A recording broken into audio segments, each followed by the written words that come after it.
Comment ça va, Marie-Aude? Ça va très bien, merci.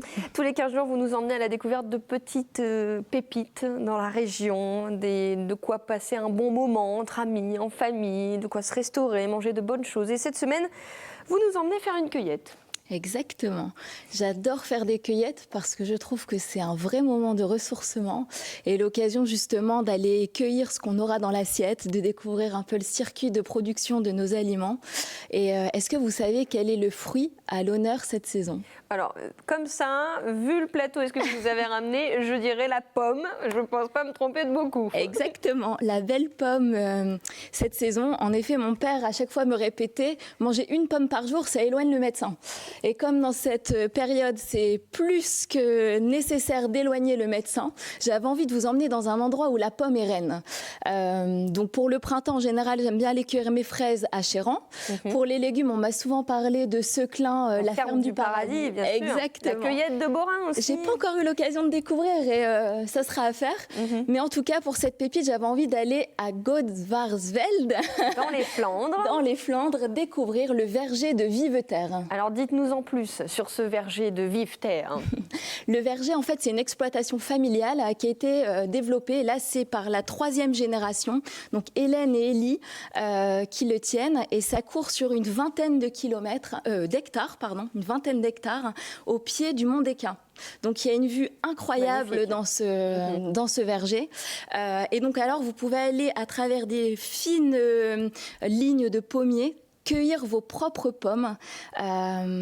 Et donc, en fait, il y en a de toutes les sortes. Il y a 21 sortes. Il y a l'Elstar, la Boskop, la Cox Orange, la Gala. Enfin, voilà. Elles sont jaunes, rouges, juteuses, fruitées, sucrées. Elles sont incroyables. Exactement.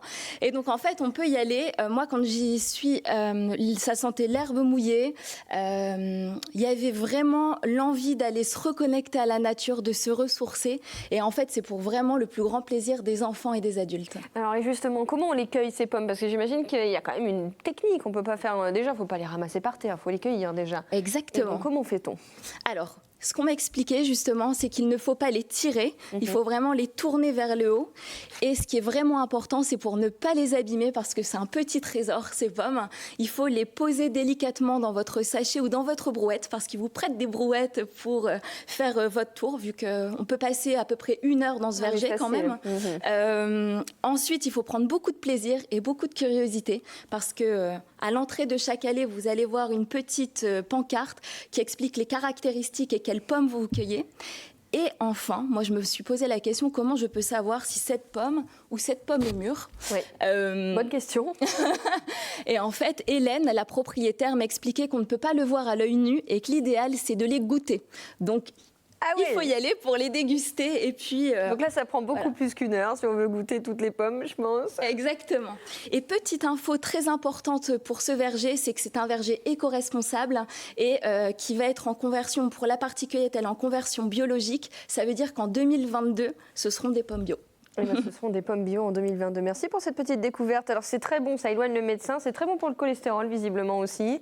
Et alors c'est vrai qu'après on peut les faire en compote, on peut les faire pommes au four tout simplement, en gâteau. Vous êtes un adepte en crumble. Merci Sébastien. Enfin il y a tout un tas de recettes pour les pommes. Merci beaucoup Marie-Aude pour cette nouvelle découverte. On vous retrouve dans 15 jours avec un autre. Vous savez déjà, vous allez nous emmener ou pas encore? Oui. Ça reste sur... Une belle chambre d'hôte. Une belle chambre d'hôte à découvrir dans 15 jours.